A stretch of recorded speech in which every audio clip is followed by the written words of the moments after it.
ইরানে যুদ্ধ করে ট্রাম্প যেন ফাটা বাঁশে আটকা পড়লেন। সংযুক্ত আরব আমিরাতের শীর্ষ একজন ব্যবসায়ী ট্রাম্পকে একটি খোলা চিঠি দিয়েছেন। সেই চিঠিতে তিনি ট্রাম্পকে প্রশ্ন করেছেন যে ইরানের সাথে যুদ্ধ করলে পরিণতি কী হতে পারে সেটি না ভেবে যুদ্ধ করার ক্ষমতা আপনাকে কে দিয়েছে।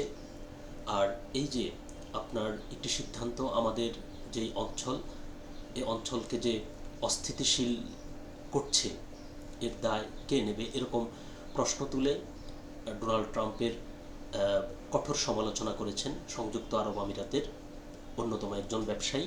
তো এই নিয়ে বার্তাবাজারে একটি সংবাদ প্রকাশিত হয়েছে। চলুন দেখি আমরা সেখানে বিস্তারিত কি লিখেছে। ইরান যুদ্ধ শুরু করার ক্ষমতা আপনাকে কে দিল? ট্রাম্পকে খোলা চিঠি আমিরাতের শীর্ষ ব্যবসায়ীর। খবরটি বিস্তারিত বলছে যে ইরানের সঙ্গে যুদ্ধে যাওয়ার সমালোচনা করে মার্কিন প্রেসিডেন্ট ডোনাল্ড ট্রাম্পকে খোলা চিঠি দিয়েছেন সংযুক্ত আরব আমিরাতের শীর্ষ ব্যবসায়ী বিলিয়নিয়ার খালাফ আহমেদ আল হাফতুর।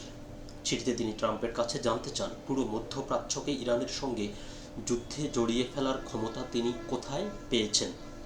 হাফতুর ট্রাম্পের কাছে জানতে চান কোন ভিত্তিতে তিনি এই বিপজ্জনক সিদ্ধান্ত নিয়েছেন। হাফতুর বলেন, আপনি কি ট্রিগার চাপানোর আগে ক্ষয়ক্ষতির হিসাব কষেছিলেন এবং আপনি কি ভেবেছিলেন যে এই উত্তেজনার ফলে প্রথমে এই অঞ্চলের দেশগুলোই ক্ষতিগ্রস্ত হবে?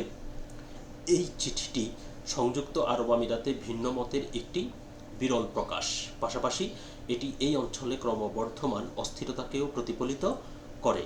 হাফতুর আরও বলেন, এই অঞ্চলের জনগণেরও জানতে চাওয়ার অধিকার আছে এটা কি আপনার একার সিদ্ধান্ত নাকি নেতানিয়াহু ও তার সরকারের চাপের ফলে এমন সিদ্ধান্ত।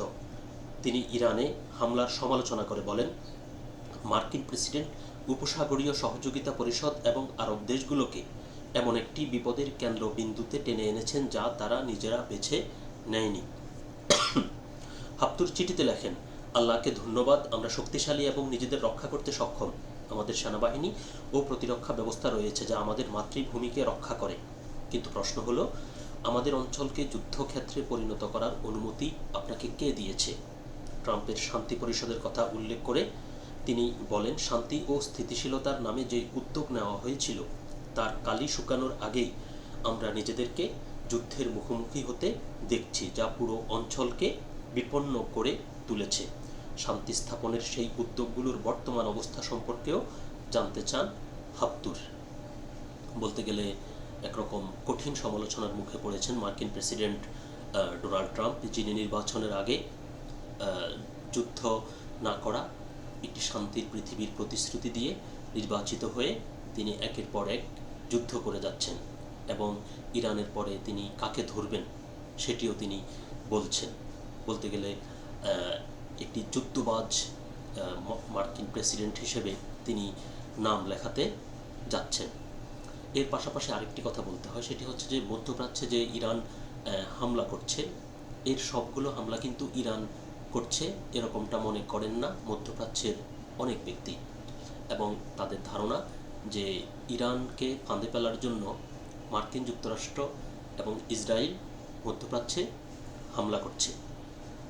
যেমন আপনার সৌদি আরবের যে তেল ক্ষেত্র রয়েছে, আরামকোতে যে হামলাটি হয়েছে, এই হামলাটি ইরান বলেছে যে তারা এই হামলাটি করেনি, তারা বলছে যে ইসরায়েল এই হামলা করেছে। কিন্তু এই হামলাটি নিয়ে ইসরায়েল হামলা করেছে বা করেনি তারা কিছুই বলেনি। তো বলা হয়ে থাকে মৌনতা সম্মতির লক্ষণ। যেহেতু তারা চুপ রয়েছে তাই অনেকে ধরে নিয়েছে যে এই হামলাটি ইসরায়েল করেছে। ঠিক আরামকোতে যে হামলা ইসরায়েল করেছে একইভাবে এরকম অনেক হামলা হচ্ছে যেগুলো অনেকে ধারণা করছে যে ইরান করছে না, এগুলো ইসরায়েল করছে। অর্থাৎ পুরো মধ্যপ্রাচ্যকে একটি অগ্নিকুণ্ড বানিয়ে ফেলেছে মার্কিন প্রেসিডেন্ট ডোনাল্ড ট্রাম্প এবং ইসরায়েলি প্রধানমন্ত্রী বেনিয়ামিন নেতানিয়াহু। তো দেখা যাক শেষ পর্যন্ত কী হয়। সকলে ভালো থাকবেন, সুস্থ থাকবেন। আল্লাহ হাফেজ।